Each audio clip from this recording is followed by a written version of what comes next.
Okay, Stu, I want to lay out a couple of things. First of all, the banks in China, or the major bank in China, has decided not to do any business with Russia.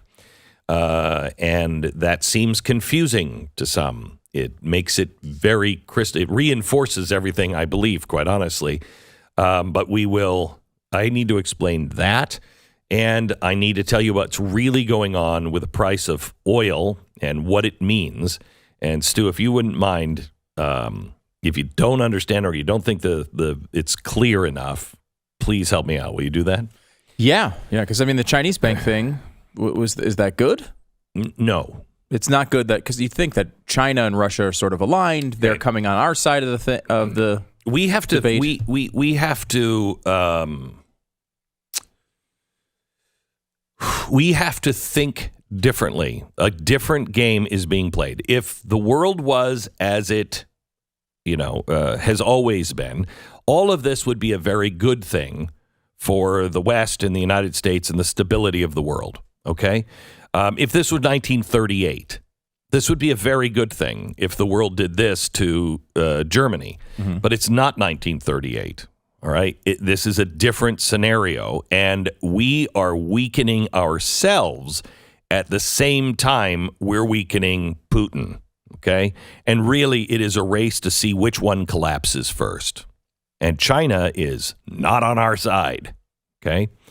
So let me just give you some things that happened yesterday and some reports that came out from Bank of America and JP Morgan Chase. I have told you before, prepare for impact. I am telling you now, we've hit the iceberg. Get into the lifeboats. Get into the lifeboats. And I'll explain that here in a second. Don't be fooled by the sideshow that is this Putin battle. Good guy, bad guy. Should we go in and get him? We should kill him and shoot him in the head. Don't be sidetracked by that. That is something that will just delay you. They are on the deck of the Titanic arguing about that. Get to the lifeboat. Here's why. Yesterday, Russian crude was offered at a price more than $22 below the spot price, and no one bought it. So we say we're buying Russian oil, we're buying all this stuff. Yeah, some stuff is still coming through a pipeline, but nothing is going offshore. Russia is so desperate now to sell this oil, they said, we'll sell it below market price by $22. And no one took them up on that. Okay? No one in the world. This is the Great Reset, and it is very, very effective. But I want you to understand what's happening behind the scene. So there is a bidless market now for Russian oil, and increasingly an offerless market for non-Russian oil. JP Morgan, their commodity strategist, made a research note earlier yesterday. She noted that while the U.S. and its allies have so far stopped short of imposing penalties directly on Russian and oil and gas, on Tuesday it became increasingly clear that Russian oil is being ostracized. The preliminary Russian crude oil loadings for March revealed a 1 million barrel drop in the loadings from the Black Sea ports. That is also a $1 million drop from the Baltics, and half a million barrel drop in the Far East. In addition, there is now an estimated 2.5 million barrel loss in oil products loading from the Black Sea, total loss of 4.5 million Russian crude, blah, blah, blah, blah, blah. Putting the number in context, prior to last week, Russia was exporting 6.5 million barrels of oil and oil products, with 2/3 clearing through the now frozen seaborne market. Out of that, Europe and the U.S. accounted for 4.3, with Asia rounding out the number. Echoing what was said yesterday, JP Morgan notes that as the Russian invasion entered its 7th day, Russian cargoes have become toxic for the majority of the Western trading houses, refineries, utilities, shippers, banks, ports, and insurers. as of this morning, almost 70% of Russian oil is struggling to find buyers. So far, if you're on the deck arguing this war, this seems good, right? This would be what you'd want, right? We're trying to isolate Russia financially. Yes. If we weren't actually kniving and shivving ourselves at the same time. The reasons include logistics. Large number of oil tanker owners can't get the insurance, et cetera, et cetera. Signs are growing now that things are going to get worse as Russia's invasion into Ukraine is entering now a deadly new phase. President Biden is facing pressure from lawmakers in both parties to completely cut off U.S. imports of Russian oil and gas. In Europe, the conflict has revealed an extreme tension between European energy security, listen to this, and the region's primary energy supplier, likely leading to a rethink of European energy strategy where a Russia-free requirement might be added to the carbon-free category. Understand that? Europe's not shivving themselves. They're saying, okay, we may have to get out of Russian oil, but if we're going to do that, turn those frickin' nukes back on. Forget about this carbon-free nonsense. We got to do what we need to do to survive. Got it? Which is, of course, what they should be doing and what we should be doing. We should be opening up every drilling hole in the ground. We should be pumping oil and gas everywhere. J.P. Morgan then repeats what Goldman said over the weekend. Goldman Sachs said disaster is coming, arguing that giving supply shock and bearing a breakthrough in peace negotiations an immediate demand destruction is the only way to rebalance the market in the short term. That is terrifying. An immediate demand destruction. What is that? No one wants oil. Why? One wants, because the economy has collapsed and there's no demand? COVID. Right. COVID. Did it. Yeah. And to balance the market in this direction, as it stands, to balance the market, we have to use less oil than we did in 2019. In the first scenario, J.P. Morgan admits that is so large, the immediate supply shock to the bank, or the supply shock, the bank believes prices need to increase to $120 a barrel and stay there for months to incentivize demand destruction, assuming no immediate Iranian volumes. Okay? We're hoping Iran. We're hoping Iran will start selling its oil. The far scarier scenario from the bank, J.P. Morgan, is one where disruption to Russian volumes lasts throughout the year. In that case, they say Brent oil price could exit the year at $185 a barrel, possibly $200 a barrel. So you know, our entire global economy revolves around $100 a barrel oil, okay? Everything we have, our groceries, our food, everything we do is based on $100 a barrel. That's just what all scenarios have been geared for. You don't change that overnight without extreme consequences. For instance, $140 a barrel was what it was at for the 2008 collapse. That was the last straw. You cannot hold this thing together at a sustained $140 a barrel.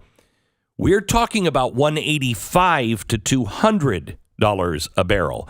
And remember, the Fed said they need to stop the economy. They need to do everything they can to slow it down. In the 1970s, we had an oil disruption, and it was horrible. OPEC just stopped selling us oil, okay? Horrible. What we did in those times is almost exactly what we're doing now, except like the low-fat version, okay? We are now eating bacon fat only. And to cure that, they had to take 20% interest rates. So you borrowed something, it was 20% for your mortgage.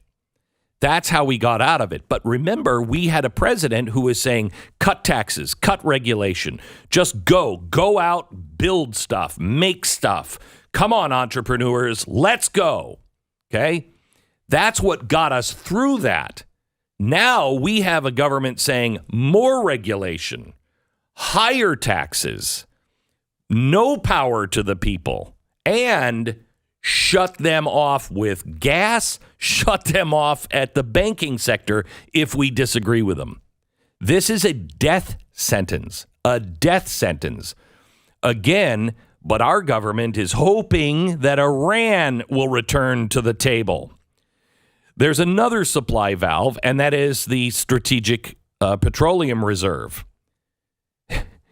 We will have to empty our Strategic Petroleum Reserve to be able to make a dent into this, okay? And you don't want to empty the Strategic Oil Reserve when the world could be on the brink of war. Now, J.P. Morgan ends their thing yesterday saying, but you know what? It'll probably stay at $120 a barrel, because maybe this is going to end soon, and also maybe Iran. We're hoping on those two things.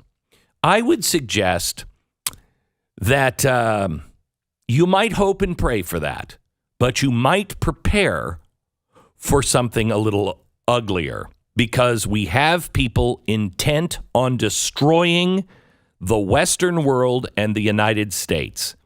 And you have those people inside the house. The call is coming from inside the house. Let me explain it another way from another movie. It's a trap. Okay? Everything that everyone is arguing about, stop. Concentrate now on food. Concentrate on fuel. Concentrate on being able to be the best, most non-fireable person in your company. Get into the lifeboat. Now, that was J.P. Morgan Chase. When we come back, I'm going to tell you what Bank of America said.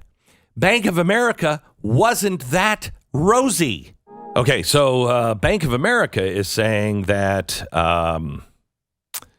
if most of Russia's oil exports are cut off, remember, 70% has now been cut off, there could be a 5 million barrel or larger shortfall, even if there is some offset from the release of strategic reserves and some increase in OPEC exports. That means oil prices could double from $100 a barrel to $200 a barrel. They say this is going to cause massive problems in the economy. We're already seeing them. Let me go to Bloomberg. Their index of raw materials. So this is what does it cost for all of the raw materials to make things. Banks, importers, and shippers are now fearing new shortages in energy, grains, and metals. Raw materials saw its largest weekly gain in damn near half a century. We haven't seen this since OPEC oil crisis 1974. The biggest week in commodities unfolds since 1984. The global crude benchmark surged to $120 a barrel. Aluminum has hit its high this week, and wheat has rallied its highest since 2008 as new shortage fears increase. We, quote, "We have never seen such a steep and sudden commodity price spike across so many assets. Until there is significant de-escalation, the record or elevated prices due to sanctions and disrupted supply chains will continue for many commodities." Okay, let me just say this. We're in a different world. You have to start thinking differently. This is, I don't even know, 1927, 1928, maybe September 1929. I don't know. But I will tell you this. We are headed until and unless this administration changes its policies. They're going after a local oil company here in Texas, trying to get them to shut down. They are shivving us every step of the way. These oil fields, these gas fields must be opened back up. They have to be opened back up. I believe it's a trap. I believe that this is well planned, well thought out. It'll keep people back at home. It'll impoverish people like nobody's business. It'll make people cry out for the government. You got to help us. We need more. Print more money. It is a recipe for disaster. Do not be in its path. Please start storing your food, any commodities. Start thinking like your grandparents right now. If you're my age, your grandparents that lived through the Great Depression, start thinking that way now, please.